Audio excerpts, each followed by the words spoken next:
Hey, what's going on, everyone? I wanted to hop on real quick and follow up on the death of Takeoff from the Migos. I was reading a USA Today article really talking about the desensitization to trauma that our kids and individuals in general throughout our society that they face. You know, it seems like people in general really aren't that traumatized much anymore by these horrific deaths. I can recall a time when I was a teenager, I used to watch these, banned from TV and Faces of Death videos. It was like, it was crazy to me. Like, those are things I never saw and things I never thought I would see. But the more you watch it, the more like used to it you got. Even to this day, I hate watching gruesome things. Like, I cannot watch gruesome things. And it really bothers me. It really bothers me. Like, even back then I would like turn my head and I would like just like, oh, I can't watch that. I hate seeing those kind of things. And the fact that people are so desensitized to seeing people in their final moments, seeing people suffer, and they can just record it. There's definitely a particular dynamic to it that, that definitely interests me. And you wonder why people are like that. Why aren't people as impacted as you would think they would be? If I saw somebody with a wound to his head, like Takeoff, I can't even stomach it. I couldn't even stomach it. I can't even imagine how I would feel about it, seeing that in person. And I personally couldn't imagine filming it. That's just me, though.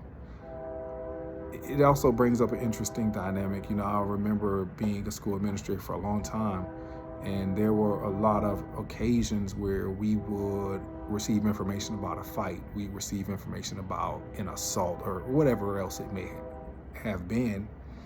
And we do our investigation and we're stumped. We don't know what happened.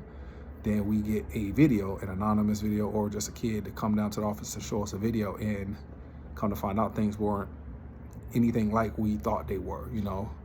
The bully was the actual victim, or the so-called victim was the actual bully. And it's just, it would be interesting how having that video would really allow us to finalize an accurate investigation.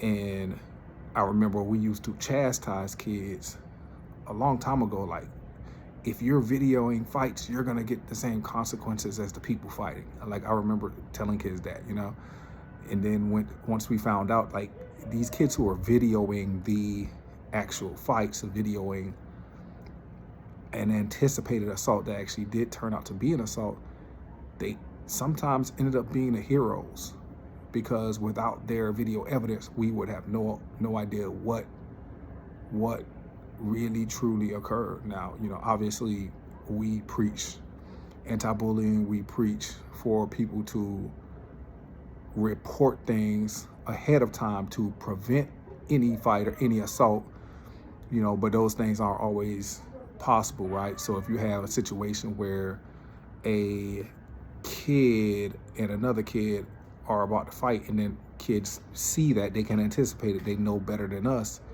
then they start pulling out their phones and they'll bring it to us after the fact, and then we're able to find out exactly what happened and not innuendo or anything like that.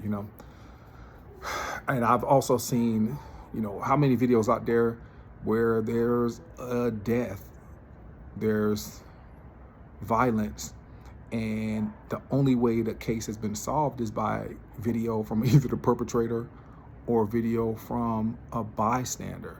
And had they not done it, the case would never be solved. So, man, I'm in the middle about those kind of things. I personally wouldn't be the one that would film somebody in distress or anything like that. I don't know if people who do that are always looking for clout. I really don't.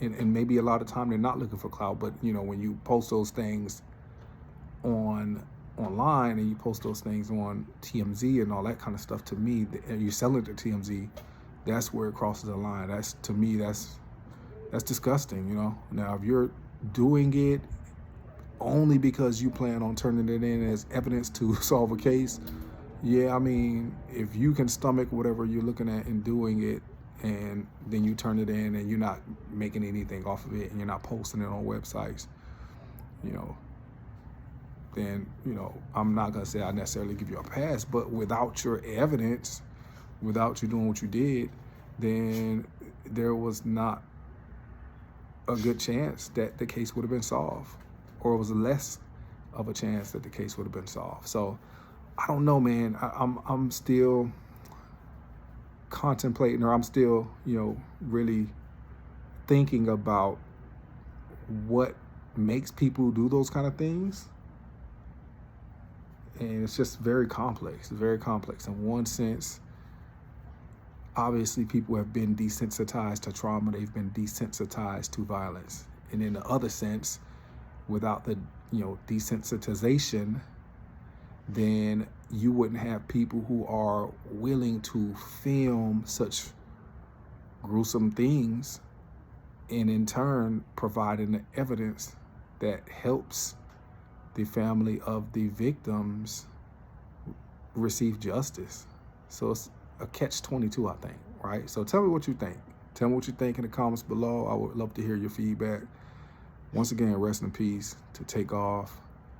And, you know, obviously I feel bad for his family, feel bad particularly for him and his group partners, but hopefully there will be some lesson learned from this whole thing. I always try to look at the good that can come from anything, and to me, this hurts. You know, it hurts. And let me say this: there are some people online who are making fun of the situation, and they're victim blaming him, and I don't think he did anything wrong. He didn't do anything wrong, but he lost his life. So that's it. Hey, I appreciate you guys for continuing to support. Y'all have a good day, and please drop any comments you may have. All right, take care.